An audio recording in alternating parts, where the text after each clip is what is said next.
Hey YouTube, I got another deck profile. This time I'm going to be doing the Noble Knight deck profile that it's been long awaited.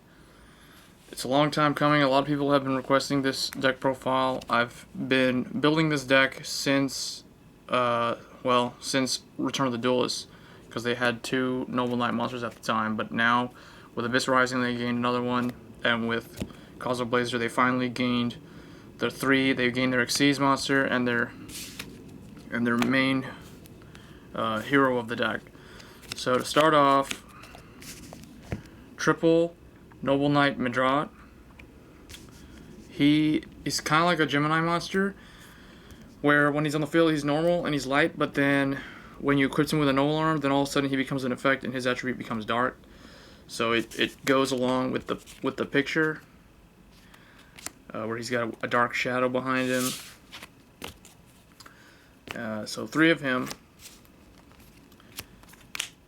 Next, I've got two Ignoble Knight of Black Laundsallyn. He's kind of like the evil Noble Knight. I guess that's one way to put it. He's basically the 5-starred one, and he's got a pretty decent effect. But only two, because he's a tribute monster. Next, from Return of the Duelist. Oh, and he was from Abyss Rising.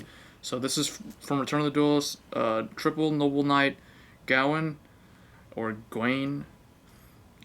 He is like, I don't know, he's kind of like a Cyber Dragon or a Blackwing, where if you control a normal, I think it's a normal light monster, a light normal monster, you can special summon this card in face-up defense position. Unfortunately, he has terrible defense, but he's got 1900 attack, so he's pretty good. He can smash into Thunder King Ryo and get him off the field. He's light, he works with Honest, and he helps you get into the Xyz summons.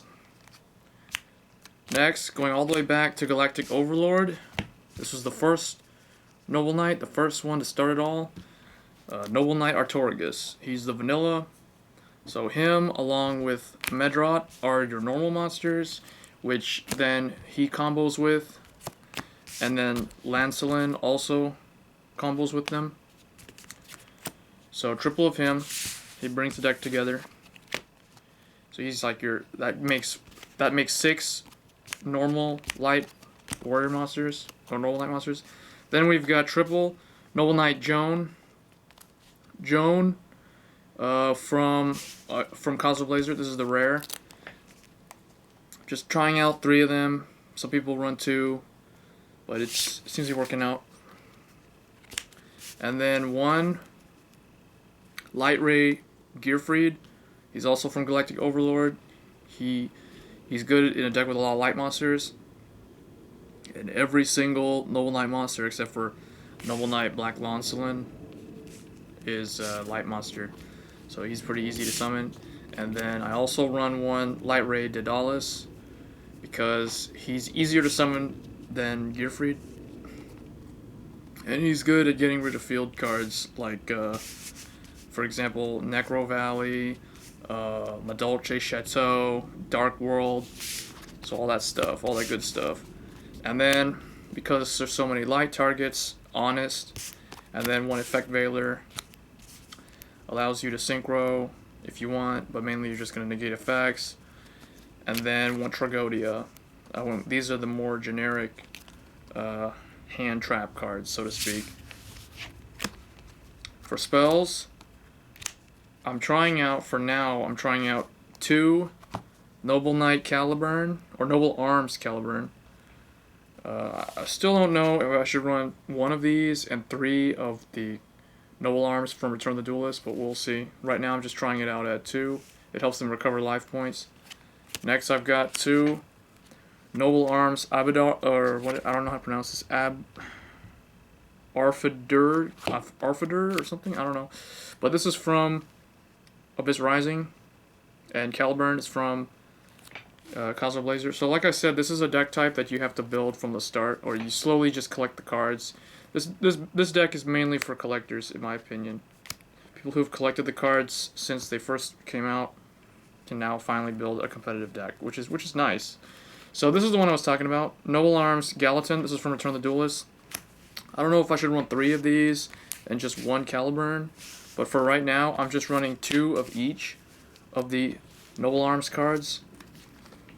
And then I've got 1 United We Stand just to go for an OTK if you've got like 3 Noble Knight monsters on the field. And then to ensure that I always have access to a Noble Arms or an equipped card, I'm running 1 Hidden Armory. So just search out 1 from the graveyard or the deck and get it to the hand. And then to go along with the whole swords theme, I decided to be unique this time around and put in a Swords of Revealing Light. It's not that good right now because MST is at 3, but it's still pretty good.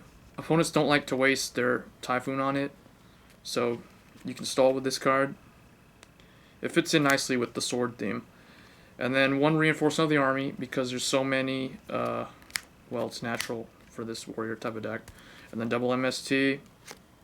And then I've just got 1 Monster Reborn, 1 Heavy Storm, 1 Dark Hole. And then that's it for the spells.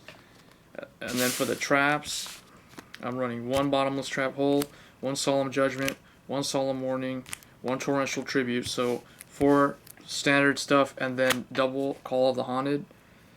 Because you want to keep on storming the field with the Noble Knight monsters. So for the extra deck, primarily you just want to have 2 Artorigus, King of the Noble Knights. 1 or 2, doesn't matter. And then you can run any other rank 4 warrior type monsters. So you can run Utopia, Gagaga Cowboy would be a good choice.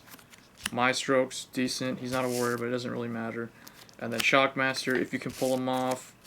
Maybe C39, Photon, and even Heroic Champion Excalibur could be a good pick, and so could Blade Armor Ninja. So that's it. I really like this deck. It's one of my favorite ones because it started out small and it's now grown. So I expect to see a lot of popularity. This is going to be a real popular deck. So I hope you guys enjoyed the video. As always, rate, comment, subscribe.